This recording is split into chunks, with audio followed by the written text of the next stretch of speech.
ஜோஜோ TV. குரங்கோட magic வாலு. ஒரு சமயம் நடந்த விஷயம். ஒரு கிராமத்துல ஹரிங்கிற பேர் கொண்ட ஒரு பையன் இருந்தான். அவனோட அப்பா ஹீராலால் ரொம்ப பேராசை பிடிச்சவரு. ஹரி ஒரு நாள் அவங்க அப்பா கிட்ட கேட்காமலே ஒரு பொண்ண கல்யாணம் பண்ணிக்கிட்டான். அந்த பொண்ண வீட்டுக்கே கூட்டிட்டு வந்தான். ஹீராலாலுக்கு தெரிஞ்சு போச்சு, அதாவது பொண்ணோட அப்பா அம்மா பெரிய பணக்காரங்கன்னு. இந்த விஷயத்தினால ஹீராலால் ரொம்ப கோபமும் பட்டாரு. அதே சமயம் பொண்ணு கிட்ட 2 மாசத்துக்குள்ள 1 லட்சம் ரூபாய் பணம் கொண்டு வர சொல்லி சொன்னாரு. அப்பா, நீங்க கேக்குற இவ்வளவு பணத்துக்கு நான் எங்க போக முடியும்?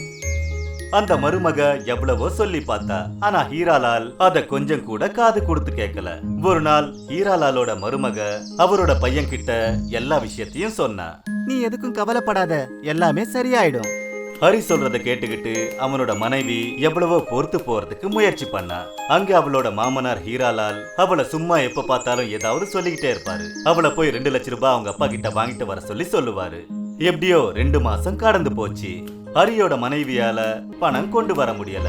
இந்த விஷயத்துல கோபம் அடைஞ்சு ஹீராலால் அவங்க 2 பேரையும் வீட்டை விட்டே துரத்திட்டாரு. கணவன் மனைவி 2 பேரும் காட்டுக்கு பக்கத்துல ஒரு நதிக்கரை கிட்ட ஒரு குடிசைய கட்டி இருந்தாங்க.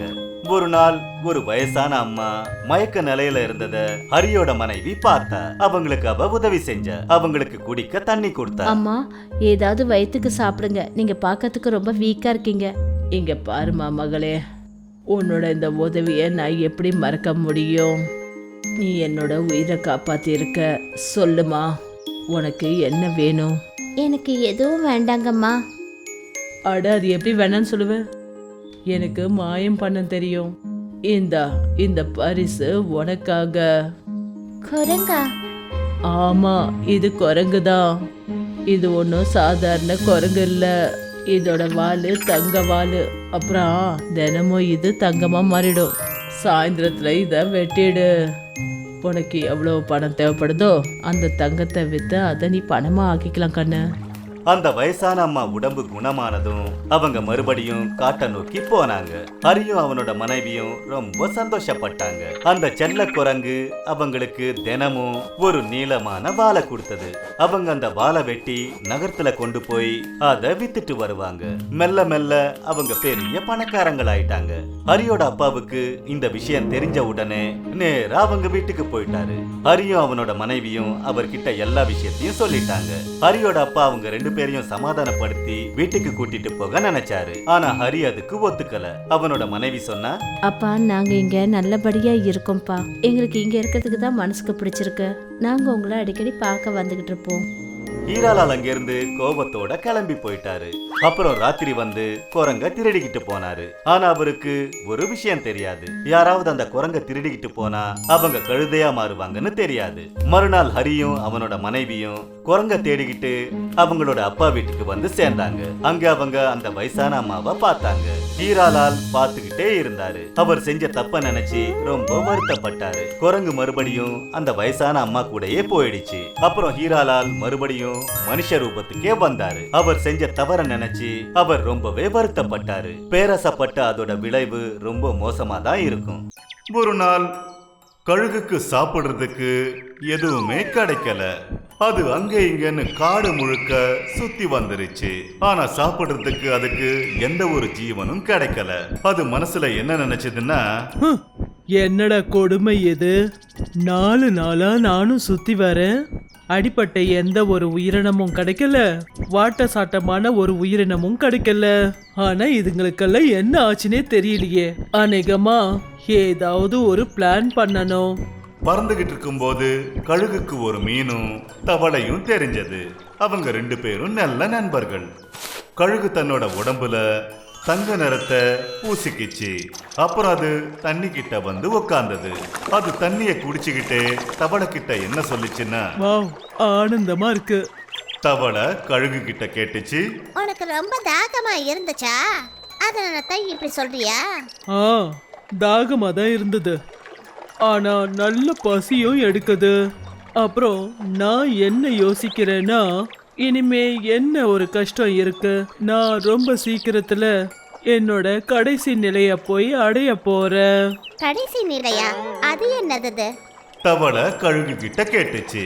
உனக்கு தெரியலையா, என்னுடைய உடம்பு தங்க நிறத்துல இருக்கு.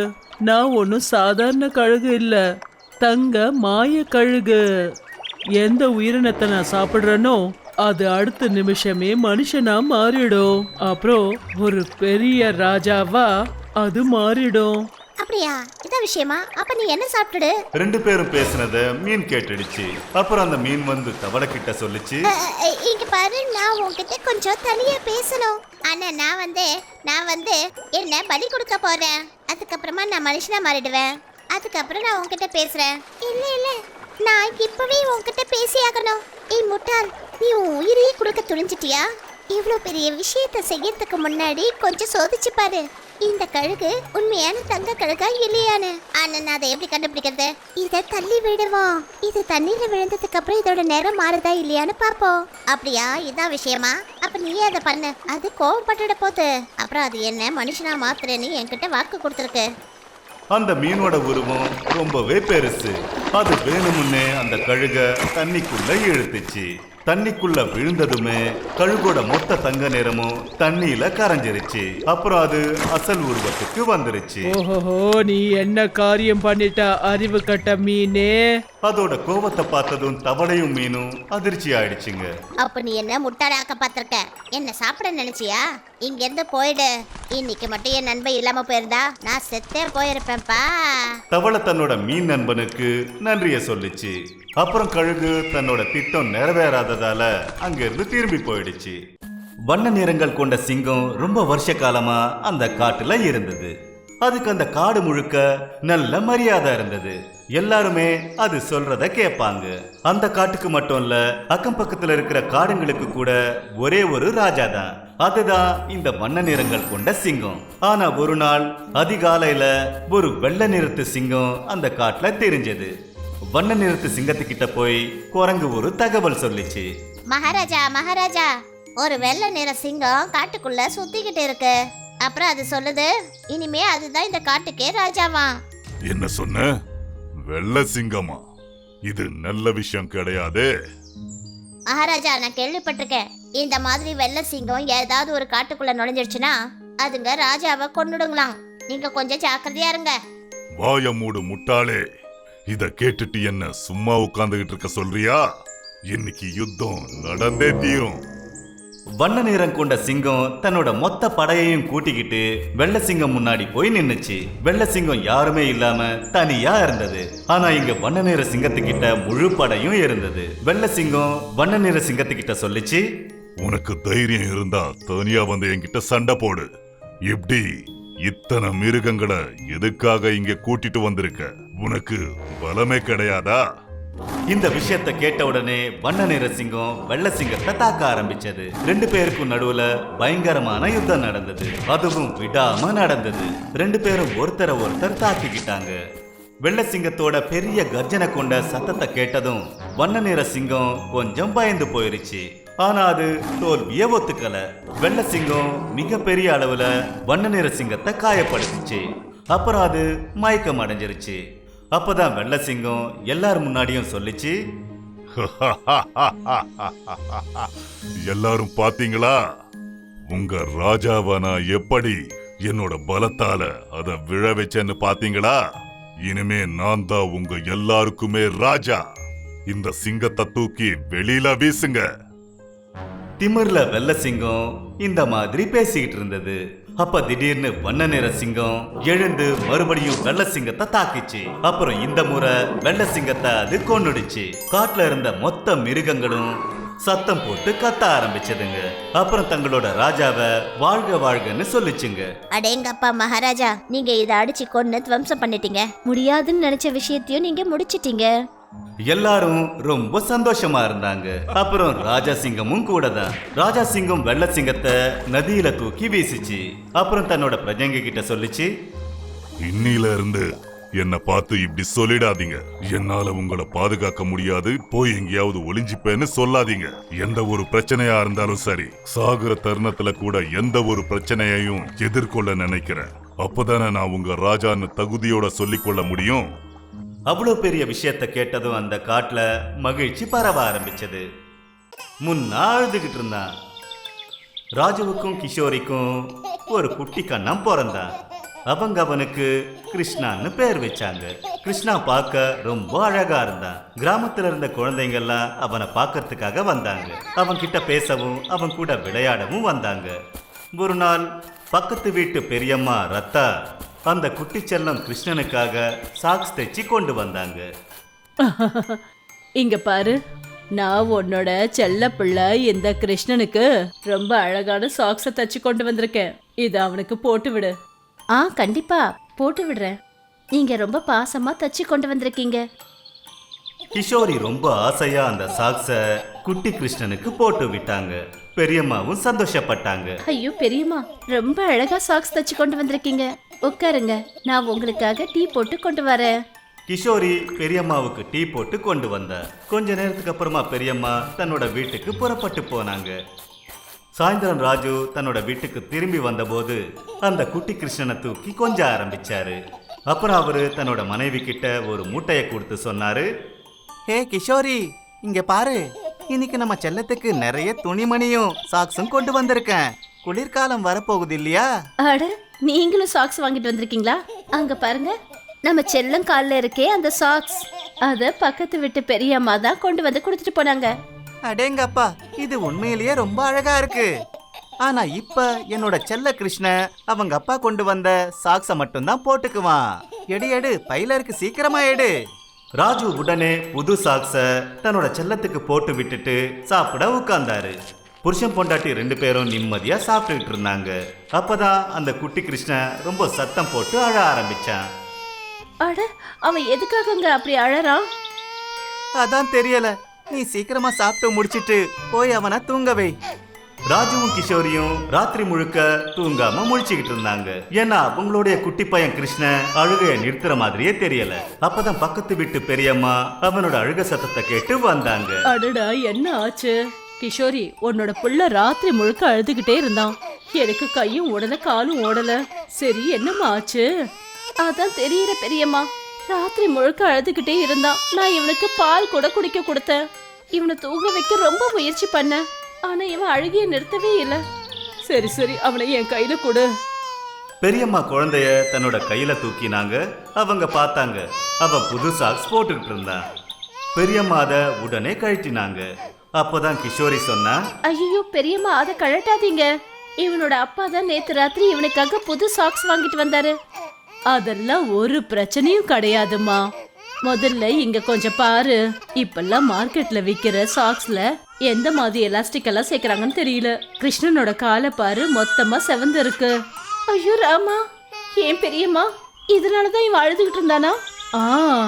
சரி, கொஞ்சம் எண்ணெயை கொண்டு வந்து இவன் கால்கள்ல தடவி விடு. அப்பதான் இவனுக்கு கொஞ்சம் நிம்மதியா இருக்கும். பாவம், அதுக்காக தான் இவ்வளவு நேரம் அவன் அழுது இருக்கான். ராஜு தன்னோட தவற நினைச்சு ரொம்பவே வேதனைப்பட்டாரு. பெரியம்மா போகும்போது சொன்னாங்க, இதுக்குதான் சொல்லுவாங்க, அந்த காலத்து வயசானவங்க அவங்க கைகளால தைக்கிற துணிமணிகளை குழந்தைங்களுக்கு போட்டு விட சொல்லுவாங்க. அதனால அவங்களுக்கு எந்த பிரச்சனையும் வராது. நாளைக்கே நம்ம கண்ணனுக்கு நிறைய சாக்ஸ் தச்சு கொண்டு வரேன். சரி, என்ன பண்றது? நீங்க இந்த காலத்து அம்மா அப்பா, இந்த மாதிரி சின்ன சின்ன தவறுகள் நடக்கதான் செய்யும். காட்டுல வெள்ளை சிங்கமும் வெள்ளை பெண் சிங்கமும் அந்த காட்டையே பாதுகாக்கிற பொறுப்பை அதுங்க ஏத்துக்குச்சுங்க. ஒரு நாள் ஒரு பசுமாடு ரொம்பவே உடம்பு சரியில்லாம இருந்தது. அதை பாக்குறதுக்காக ராணி பெண் சிங்கம் அங்கே போச்சு. அடடடா, கங்கோ, உனக்கு என்ன ஆச்சு? உனக்கு ரொம்பவே உடம்பு சரியில்லைன்னு நான் கேள்விப்பட்டேன். அதான் உன்னை பார்க்க வந்தேன். ஆமா, என்ன விஷயம்? உன்னை பார்த்தா நீ கர்ப்பவதி மாதிரி இருக்க. ஆனா உன்னோட கால்கள்ல இந்த காயம். ஆனா என்ன விஷயம்? ஆமா, நான் அம்மாவா ஆக போறேன் ராணி. ஆனா நான் என் தங்கச்சியோட வீட்டுல இருந்து நேத்து ராத்திரி திரும்பி வந்துட்டு இருந்தேன். வர வழியில நான் கீழே விழுந்துட்டேன். என்னோட 2 கால்கள்லயும் அடிபட்டுடுச்சு. எனக்கு இப்ப குழந்தை பிறக்க தான் போகுது. ஆனா நான் பிழைப்பேன்னு எனக்கு நம்பிக்கை இல்லை. என்னோட உடம்பு முழுக்க ஏதோ வித்தியாசமா ரொம்ப வலிக்குது. நீங்க ரொம்பவே நல்லவங்க. இந்த காட்டுக்கே நீங்க தான் அம்மா. ஒருவேளை எனக்கு ஏதாவது ஒன்று ஆயிடுச்சுன்னா நீங்க தான் என்னுடைய குழந்தைய பார்த்துக்கணும்.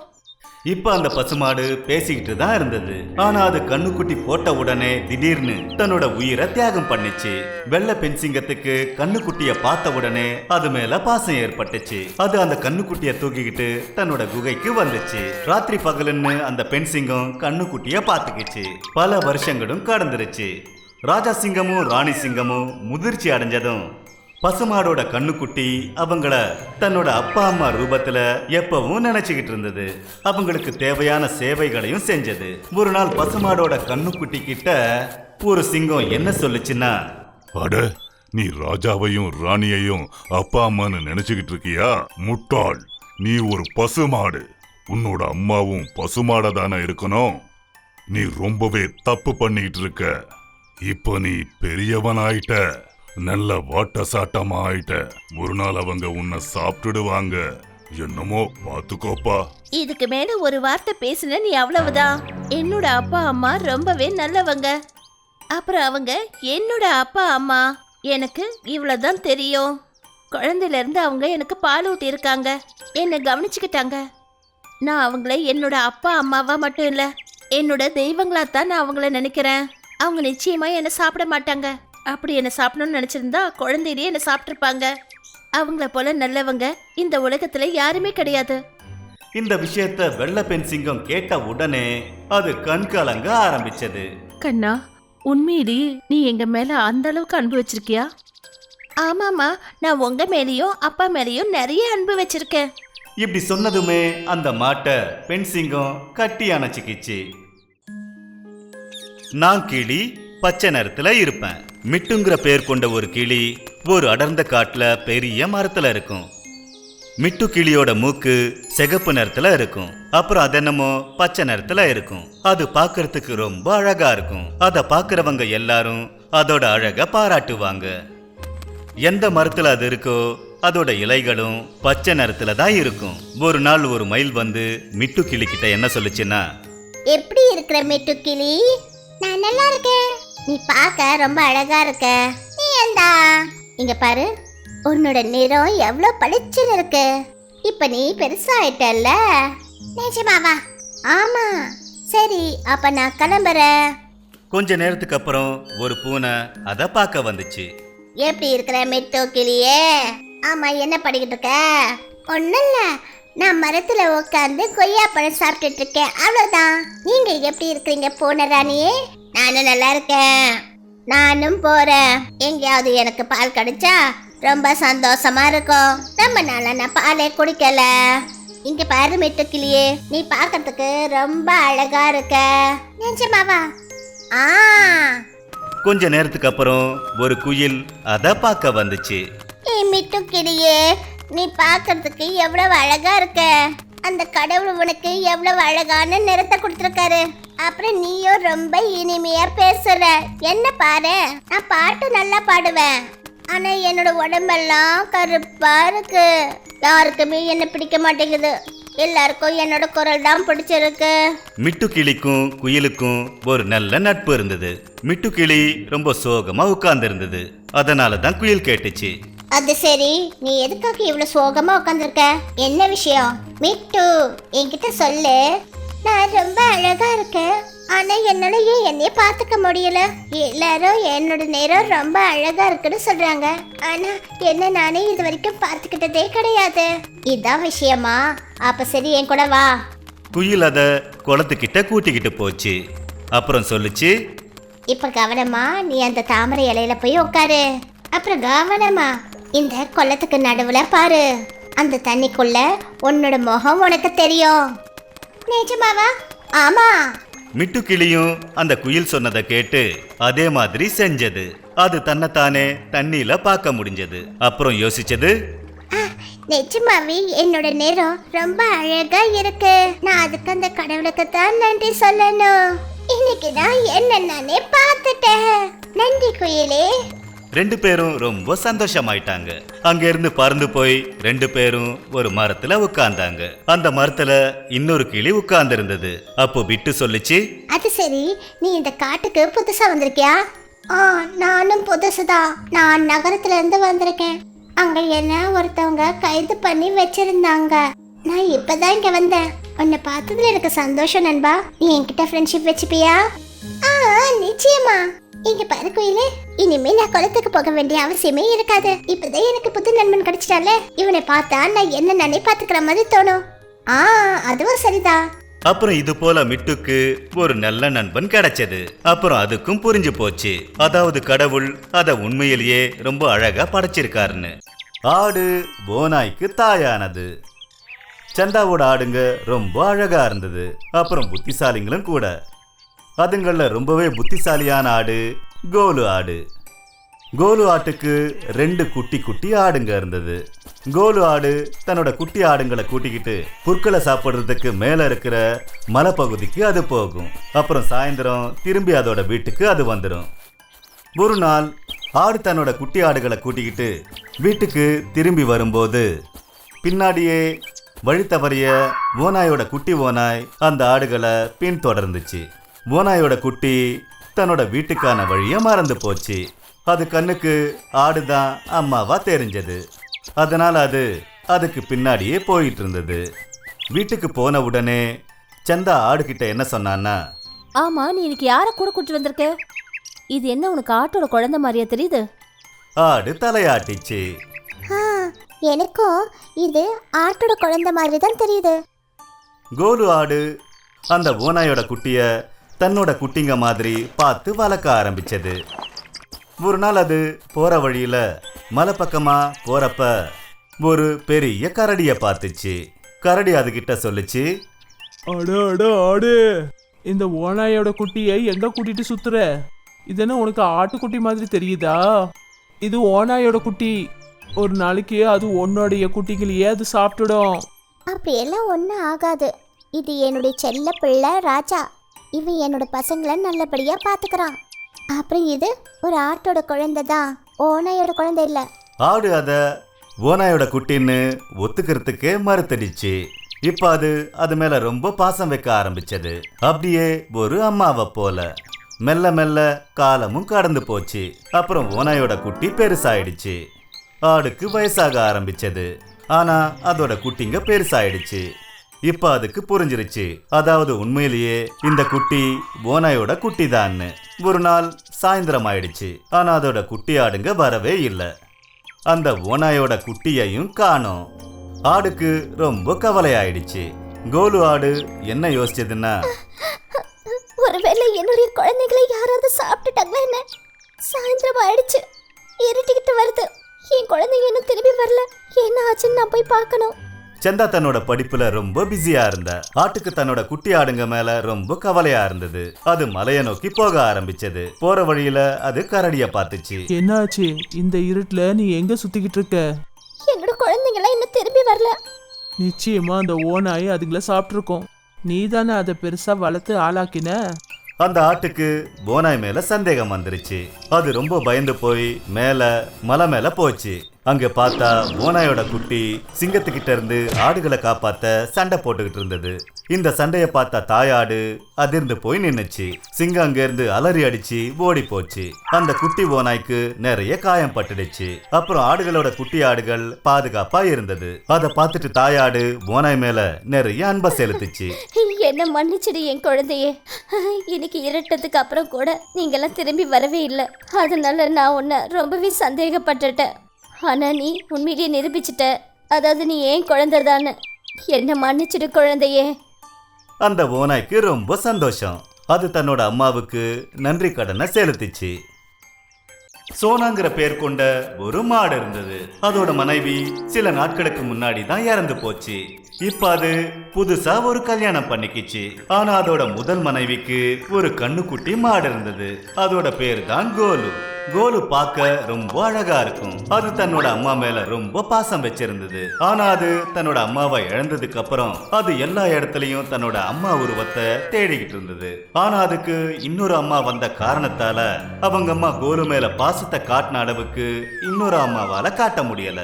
அப்புறம் சோனா மாடும் ரொம்பவே பிஸியா இருந்தது. அது தன்னோட குழந்தை மேல கொஞ்சம் கூட கவனத்தை செலுத்தல. ஒரு நாள் சோனாவோட புது மனைவி மாடு ரமோனா தன்னோட தங்கைய தன்னோட வீட்டுக்கு வரவழைச்சது. ரமோனாவோட தங்க அம்மாவாக இருந்தது. அது நாள் முழுக்க அவங்க கூட உட்கார்ந்து பேசிக்கிட்டு இருந்தது. இதெல்லாம் பார்த்து கோலு ரொம்பவே சந்தோஷப்பட்டான். அப்புறம் அவனோட சித்தி கிட்ட போய் பக்கத்துல உட்கார்ந்துருந்தான். இந்த விஷயம் ரமோனாவுக்கு கொஞ்சம் கூட பிடிக்கல. எப்ப பார்த்தாலும் என் தங்கச்சி பக்கத்துலயே வந்துடுற, போய் எங்கேயாவது விளையாடு. இங்க வர வேண்டிய அவசியம் கிடையாது. இப்ப அவ அம்மாவாக போறா. கூடிய சீக்கிரத்துல நம்ம கிட்ட ஒரு அழகான கண்ணுக்குட்டி வந்துடும். அப்புறம் நீ உன்னோட அம்மா மாதிரியே இருக்க. எனக்கு உன்னை பார்த்தா கொஞ்சம் கூட பிடிக்கல. போ இங்க இருந்து. கோலுவோட உடல்நிலையும் நாளுக்கு நாள் ரொம்ப மோசமாயிட்டே இருந்தது. ஆனா ரமோனாவோட தங்கச்சி மேல அதுக்கு பாசம் அதிகமாயிட்டே இருந்தது. ரமோனாவோட தங்கையும் வரும்போதெல்லாம் கோலு கண்ணுக்குட்டிக்கு பால் கொடுக்கும். அப்புறம் அவன் மேல ரொம்ப பாசமாவும் இருந்தது. ஒரு நாள் ரமோனா ஏதோ வேலை விஷயமா மார்க்கெட்டுக்கு போயிருந்தா. ஆனா அதுக்கப்புறம் ரமோனாவோட தங்க வயித்துல பயங்கரமான வலி ஏற்பட ஆரம்பிச்சது. எப்பா கோலு, போப்பா, போய் கொஞ்சம் அக்காவை கூட்டிக்கிட்டு வாப்பா. கோலு அதை கேட்ட உடனே தன்னோட 2வது அம்மா ரமோனாவை தேடி காட்டை நோக்கி அது போச்சு. அப்புறம் அவனோட அம்மாவை கூட்டிக்கிட்டு திரும்ப வந்தான். வழி முழுக்க ரமோனா அவனை திட்டிக்கிட்டே வந்தது. இந்த விஷயம் மட்டும் பொய்யா இருக்கட்டும். இன்னைக்கு ராத்திரி உனக்கு நான் சாப்பாடு போட மாட்டேன், புரிஞ்சுதா? ஆனா ரமோனா வீட்டுக்கு போய் சேர்ந்த உடனே தன்னோட தங்க துடிச்சுக்கிட்டு இருக்கிறத பார்த்ததும் கோலு சொன்னது உண்மைன்னு அது நம்ப ஆரம்பிச்சது. அது உடனே டாக்டரை அழைச்சா அதுக்கு வைத்தியம் பார்த்தாங்க. சுயநினைவுக்கு வந்ததும் ரமோனாவோட தங்க அவகிட்ட சொன்னா, ஒருவேளை இன்னைக்கு உன்னோட பையன் கோலு மட்டும் இல்லைன்னா நான் செத்து போயிருப்பேன்க்கா. ரமோனா தன்னோட தவற உணர ஆரம்பிச்சா. அவ சோனா கிட்ட சொன்னா, நான் உங்க பையன் மேல கொஞ்சம் கூட பாசத்தை காட்டவே இல்லை. இவனை அடுத்தவளோட பிள்ளையா தான் நினைச்சேன். ஆனா உண்மையை சொல்றேன், கோலு உண்மையிலேயே ரொம்ப நல்லவன். நாம 2 பேரும் சேர்ந்து இவனுக்கு பாசத்தை காட்டணும். அவனோட அம்மா அவனுக்கு கொடுத்த பாசத்தை நாம கொடுக்கணும். இப்ப சோனா அப்புறம் அவங்களோட சேர்த்து கோலுவும் ரொம்ப சந்தோஷமா இருக்க ஆரம்பிச்சான். போலியான வெள்ளை கரடியும் வண்ண நிறமான சிங்கமும் சேர்ந்து கொள்ளையர்களை கண்டுபிடிச்சாங்க. காட்டுக்குள்ள திடீர்னு சில கொள்ளைக்காரங்க வந்தாங்க. அவங்க நிறைய மரங்களை வெட்ட ஆரம்பிச்சாங்க. அப்புறம் அவங்க வீட்டுக்கு கொண்டு போகணும்னு நினைச்சாங்க. காட்டுல கிடைக்கிற மூலிகைகளை கூட அந்த கொள்ளைக்காரங்க கொள்ளையடிக்கணும்னு நினைச்சாங்க. இந்த விஷயம் வண்ண நிற சிங்கத்துக்கு தெரிஞ்சதும் அதுக்கு ரொம்ப கோபம் வந்துருச்சு. அப்புறம் அது அவங்கள எப்படியாவது தாக்கணும்னு முடிவு பண்ணுச்சு. அப்பதான் அங்க உட்கார்ந்திருந்த காக்கா ராஜா சிங்கத்துக்கிட்ட சொல்லுச்சு, மகாராஜா, நீங்க சொல்ற விஷயத்த பார்க்கும்போது எனக்கு ஒரு விஷயம் புரிஞ்சு போச்சு. அவங்க கூட நீங்க யுத்தம் செய்ய விரும்புறீங்க. ஆனா ஒரு விஷயத்த யோசிச்சு பாருங்க. சரி, அவங்க எதுக்காக நம்மளை பார்த்து பயப்பட போறாங்க? நீங்க இங்கத்தோட ராஜான்னு அவங்களுக்கு ஏற்கனவே தெரியும்ல. அப்படி அவங்க உங்களுக்கு பயந்துருந்தா அவங்க இந்த மாதிரி காரியங்களை செய்யவே மாட்டாங்க. உங்ககிட்ட நீங்க ஏதாவது தைரியம் இல்லை சக்தி இல்லை ஏதாவது வினோதமான புத்திசாலித்தனமான பொருளை எடுத்துட்டு போகணும். அதை பார்த்ததான் உங்க பயந்து ஓடுவாங்க. அப்புறம் உங்க தலையில யாரையும் கொல்லக்கூடாது. உங்க தலையில ஒரு தோஷம் இருக்கு, நீங்க அதை மறந்துட்டீங்க. பண்டிதர் உங்ககிட்ட ஏற்கனவே சொல்லியிருக்காரு, கொஞ்ச நாளைக்கு நீங்க எந்த ஒரு கொலையும் பண்ணக்கூடாது. பண்டிதர் சொன்ன விஷயத்த ராஜா சிங்கம் மறந்தே போயிடுச்சு. ராஜா சிங்கத்துக்கு இப்போ காக்கா ஞாபகப்படுத்திச்சு. அதனால அது என்ன சொல்லிச்சுன்னா, நீது நல்ல வேலையா இந்த விஷயத்தை எனக்கு ஞாபகப்படுத்தின. ஆனா நான் என்ன பண்றது? அதாவது பாம்பும் கொல்லப்படணும், அதை அடிக்கிற கம்பும் உடையக்கூடாது. ராஜா சிங்கம் ரொம்ப யோசிச்சது. அப்ப அது தன்னோட நண்பன் கொடுத்த பரிசா கொடுக்கப்பட்ட ஒரு வெள்ளை முகமுடியை எடுத்துக்கிட்டு வெளியே வந்தது. குகையை விட்டு வெளியே வந்த ராஜா சிங்கம் கரடி கிட்ட சொல்லிச்சு, இங்க பாரு கரடி, இந்த வெள்ளை முகமுடிய போட்டுக்க. நீயும் என்ன போல வண்ண நிறத்துல இருக்க. நாம அந்த கொள்ளக்காரங்களை தாக்க போகும்போது இது போல வெள்ளை நிற கரடிய அவங்க பார்த்துட்டு அவங்க நிச்சயமா பயப்படுவாங்க. ஆனா இந்த மாதிரியான கரடி நம்ம நாட்டுல இருக்கவே இருக்காது. முதல் முறையா இந்த மாதிரி கரடிய பார்த்தா அவங்க நிலைமை மோசமாயிடும். அப்புறம் அவங்க யுத்தம் பண்ணாமலே இங்க இருந்து ஓடி போயிடுவாங்க. அப்படியே ஆகட்டும் மகாராஜா. கரடி ராஜா சொன்னதை ஏத்துக்கிட்டு வெள்ளை முகமுடிய போட்டுக்கிச்சு. வண்ண நிற சிங்கமும் அப்புறம் வெள்ளை நிற கரடி முழு ஏற்பாடோட யுத்தத்துக்கு போனாங்க. ஆனா ராஜா சிங்கத்தோட வேண்டுதல் என்னன்னா, அது யாரையும் கொல்றதுக்கான நிலைமை ஏற்படக்கூடாது. அப்புறம் எல்லா பிரச்சனைகளும் எளிதா முடியணும்னு நினைச்சது. அங்க நடந்ததும் அதேதான். கொள்ளக்காரங்க கரடியையும் ராஜா சிங்கத்தையும் பார்த்த உடனே ராஜா சிங்கம் கர்ஜிக்க மட்டும்தான் செஞ்சது. அப்புறம் கரடி அங்கிருந்து நேரா கொள்ளக்காரங்க கிட்ட ஓடிச்சு. அப்ப பொருட்கள் எல்லாத்தையும் விட்டுட்டு கொள்ளக்காரங்க உடனே ஓடிட்டாங்க. அப்புறம் அவங்க திரும்பி வரவே இல்ல. அப்புறம் இது போல புத்திசாலித்தனத்தால வெள்ளக்கரடியோட உதவியால வண்ண நிற சிங்கம் தன்னோட வேலையில ஜெயிச்சிருச்சு. அது மட்டும் இல்லாம ராஜா சிங்கம் அதிகப்படியான நன்றிய காக்கைக்கு சொல்லிச்சு. அப்புறம் சொல்லிச்சு, காக்கையே, நீ ரொம்பவே எனக்கு உதவி இருக்க. என்னதான் இந்த பிளான் எல்லாம் என்னோடதா இருந்தாலும் எனக்கு என்ன பத்தின விஷயங்களை ஞாபகப்படுத்தினது நீதானே காக்கா. இல்லன்னா நான் அவங்கள எப்பவோ கொன்னு இருப்பேன். ஏன்னா நான் ரொம்ப கோபத்துல இருந்தேன். இது போல காடு முழுக்க மகிழ்ச்சி நிறைஞ்சது. அப்புறம் ராஜா சிங்கம் ஓய்வெடுக்க தன்னோட குகைக்குள்ள போயிடுச்சு.